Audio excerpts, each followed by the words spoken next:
So this is a massive star session in case you wonder where you are, where you have landed.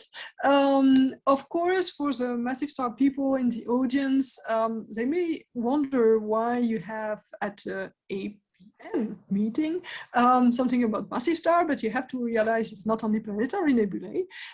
It's asymmetrical post-main-sequence nebulae. And of course, massive star, well, they have a post-main-sequence life as they can do nebulae, and sometimes those nebulae are asymmetrical. So definitely massive star are in the range of the theme of the meeting.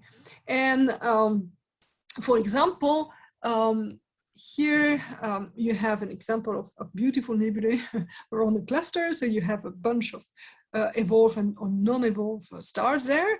And of course, you have the O and B star, which are still on the main sequence, but afterwards, those stars will evolve to LBV, red supergiants, or Prey, and they will do quite a lot of interesting things, and which, of course, the nebulae surrounding them can truly reveal. So the main question for massive star research, I think, is the question of mass loss. So it will really have a strong impact because of the huge amount of mass which is lost. It's truly so important to know for the stellar evolution, and especially the endpoints. Not everything will end in the same way depending on the mass. So remnants you will have, everything there will definitely depend on the mass loss and what's happening. And for this mass loss, the first and main question, of course, is the question of the amount of mass loss. How much mass do you lose?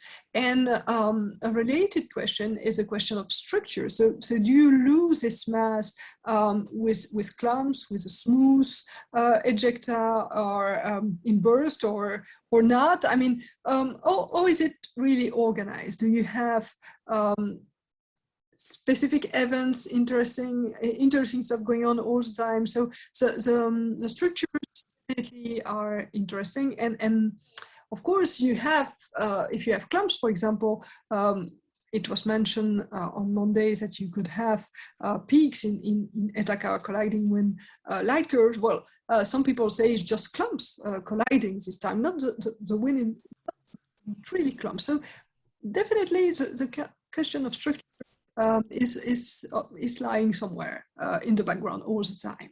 And we will have, of course, some contribution today about those nebulae around it and what it tells us about the mass loss.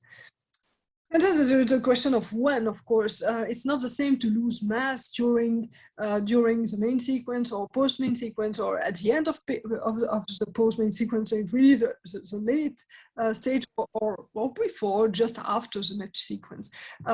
So what's happening when? When is the mass loss? Of course, everybody knows about this beautiful eruption of Eta Carinae in the 19th century, but in the past, people were not looking that much into eruption. They were saying that the winds were the one who were doing the main stuff.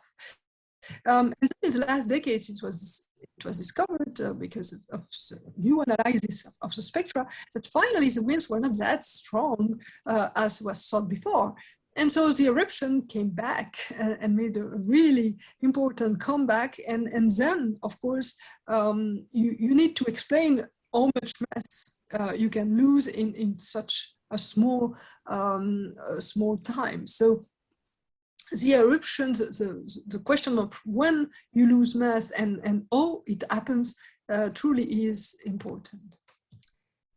And all this, of course, is also mixed with the question of multiplicity. Because when you think about a massive star, it's not about one massive star. Massive stars, they often come in bunch of two, but also 3 or 4 or cluster or whatever. So they are rarely alone. And the impact of multiplicity on this mass loss and so therefore on what happened in the circumstellar environment is truly an important point, which is again becoming more and more an important focus of research nowadays. And so that's a reason why we have that many talks today about this, and we had one already on Monday, showing that this multiplicity can have impacts because you have colliding winds, you can have mergers, you can have tidal interactions. So definitely a lot of things can happen because those star binaries, which is something very much important, because it's not like you have single and binaries. In massive star, basically you have multiple stars all the time. And so as a last thing, I would like to do some housekeeping stuff. Don't forget the posters, of course, which are there to see on the Google side of the conference. You do have a Slack channel where you can ask your questions. And finally, don't forget that everything gets recorded.